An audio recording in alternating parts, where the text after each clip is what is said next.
Oh man, Jezusfreek. I saw this video and I absolutely had to respond, even though it's kinda old. It was made a little over a month ago. But I really had to respond, and I didn't think you were the kind of guy who would bring out the whole micro-macro thing. 'Cause anybody with any positive scientific background just calls it evolution. There's no micro or macro, it's just evolution. But that's beside the point. I'm kind of a planet nerd, so I'm gonna try and take a crack at what you said about the sun and the moon. Now, I've been doing research on the solar system, stars, all that shit out there, since I was probably able to read. It's always kind of interested me, and this is the first time I ever heard of the sun shrinking or growing. But even if this is true, you're making an assumption here. You're saying that the Earth was always in the exact same orbit that it is now.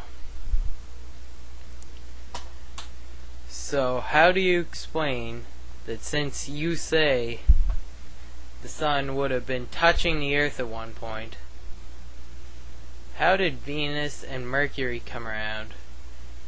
Did they just form from the sun shrinking? The way I'd see it, maybe the Earth was farther out, and as the sun's mass shrank, its gravitational pull shrank, so the sun was forced to kind of come in with the sun. Please don't quote me on that, because I have no evidence for that. That's just the way I'd see it. But I've never heard of the sun shrinking, and I can't see where Venus and Mercury would come from if it did. Also, you mentioned Mercury, or how hot Mercury is. What you didn't mention is Mercury is also a lot colder than Earth. I'll find the exact number. I gotta pause this for a sec though. Yeah, here we go. And by saying this, I'm not denying that Mercury is hot, because Mercury is very hot. But for one thing, it's also very cold, and it's not the hottest in the solar system. Its temperature ranges between 350 degrees Celsius to minus 170 degrees Celsius. Next, you talk about the moon.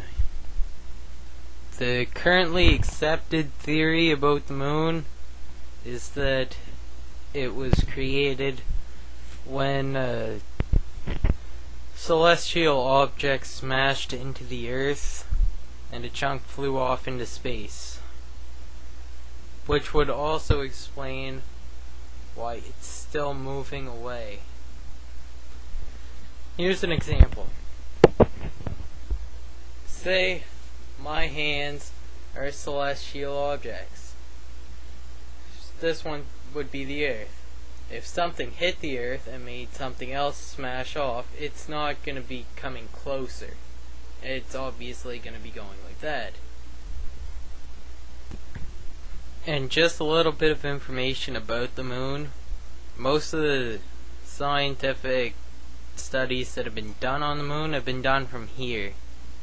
At the time of most of the whole moon hype, nobody was really too concerned with doing experiments on the moon or collecting samples. They just wanted to get there before the other country did. I believe it was Russia and the United States. Next you talk about how it takes so long to develop topsoil, and you even acknowledge that it erodes away, so I'm really not gonna touch this one. Next, you talk about how if the Earth is millions of years old, then all the oxygen would be replaced with helium. That would be all well and good, except look outside. I'm pretty sure you might see a tree.